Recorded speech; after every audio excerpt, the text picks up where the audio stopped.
ചെന്നപ്പോൾ തന്നെ ചക്കപ്പുഴുക്കും കോഴിക്കറിയും പിന്നെ ചക്കയടയും അങ്ങനെ ചെറിയ ചെറിയ സാധനങ്ങളൊക്കെ കഴിച്ചായിരുന്നു. പിന്നെ വയറിൽ ഒന്നാമത് സ്ഥലമില്ലായിരുന്നു. എൻ്റെ വയറ് ഒന്നാമത് കുഞ്ഞിതാണേ. പിന്നെ ഈ കാണുന്നത് മൊത്തം ഇനി കഴിക്കാനുള്ള സാധനങ്ങളാണ്, അവരുടെ സ്പെഷ്യൽ ഡിഷുകൾ. മാമ്പഴ പുളിശ്ശേരിയും ചിക്കൻ കറിയും ബീഫും മീൻ കറിയും അങ്ങനെ കുറേ സാധനങ്ങളുണ്ടായിരുന്നു.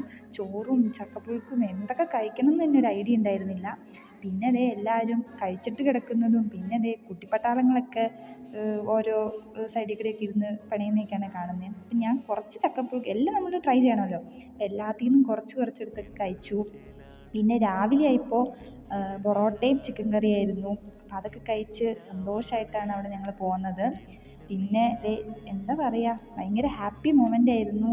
അവിടെ ചെല്ലുന്നത് പ്രത്യേകിച്ചൊരു സന്തോഷമുള്ള കാര്യമാണ്. ആൻറ്റിയും ചാച്ചനും പിന്നെ കുഞ്ഞിപ്പെണ്ണും ഒറ്റയ്ക്കാണ് അവിടെ. കുഞ്ഞിപ്പെണ്ണെന്ന് പറയുന്നത് എൻ്റെ അമ്മയുടെ അനിയത്തിയുടെ കൊച്ചാണ്. ബാക്കി ആൻറ്റിയുടെ മക്കളൊക്കെ പുറത്താണ്. അപ്പം അത്രേ ഉള്ളൂ. Bye bye.